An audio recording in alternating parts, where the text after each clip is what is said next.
باور شما چی است؟ آقای مارک میلی میگه که شریک سازی طالبان در قدرت یگانه راه حل است در افغانستان، ولی همونطور که آقای پیمان گفت طالب نمیخواهد شریک شود در قدرت، طالب خواهان تصاحب کامل قدرت است. پس راه حل سیاسی عزیز شما چی میتونه باشه؟ آماده شدن حکومت به انتقال قدرت به طالبان؟ If you don't have life insurance, you may be risking your family being put in financial.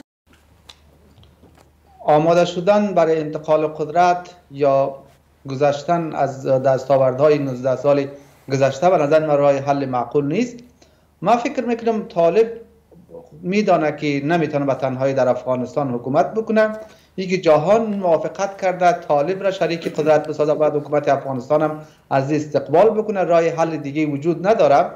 طالبان به نظر من شریک شدن در قدرتشان حتمی است، نیازی صلح است، اما سوالات دیگه وجود داره که در تفاهم‌نامه دو جانبی که آمریکا با طالبان داره ناروشن است. مثلا بحث خلیصلا حدود 30,000 تا 80,000 مسئله‌ای که اینا دائمی یا موقتی دارن، اینا سرنوشتشان چی میشود؟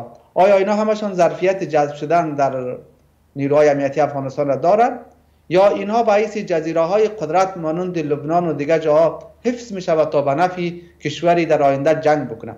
اگر طالب بپذیره که در قدرت شریک شود، حکومت افغانستان هم باید استقبال بکنه. راه حل دیگه وجود نداره. ما درست، سوال مهم همی است که طالب میپذیره یا نمیپذیره. مشکل کار اینجاست. ما فکر کنم طالب راهی نداره که جز بپذیره. طالبی که الان خیلی به اصطلاح داره شعار میته، شمشیرش همین توافقنامه دو جانبه است که حامی این توافقنامه دو جانبه آمریکا و پاکستان است.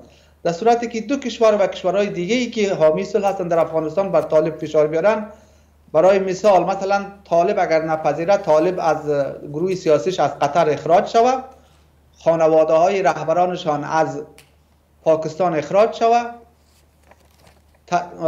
کمک های تسلیحاتی که برشان است، کمک های مالی که برشان است بر یک مستاب شود.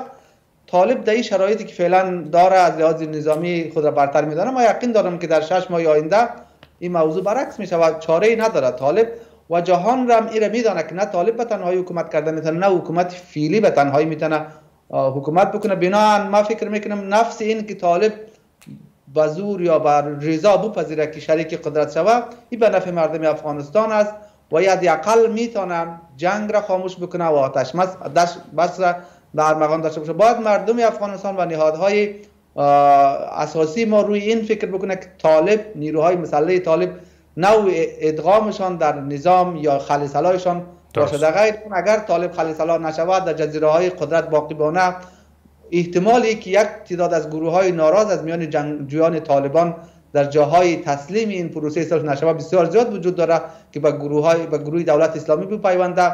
یکی از بنده های مخفی که در توافقنامه دو جانبه است و ما از یک منبع آگاه خبر شدم این است که طالب باید در برابر نیروهای دولت اسلامی یا تروریستای دیگه‌ای که زیر هر نامی در افغانستان هستند به نفع آمریکا بجنگد. آمریکایی‌ها قبول کردند که این طالب را کمک بکنن که به نفعشان علیه شورشگری و تروریسم در افغانستان بجنگد. تشکر. اگر طالب این بند مهم را رعایت نکنه، ما فکر میکنم یک شبه آمریکایی‌ها برشان میتونن تمام بندها را نبگویند. بسیار تشکر. آقای پیمان، شما گفتین که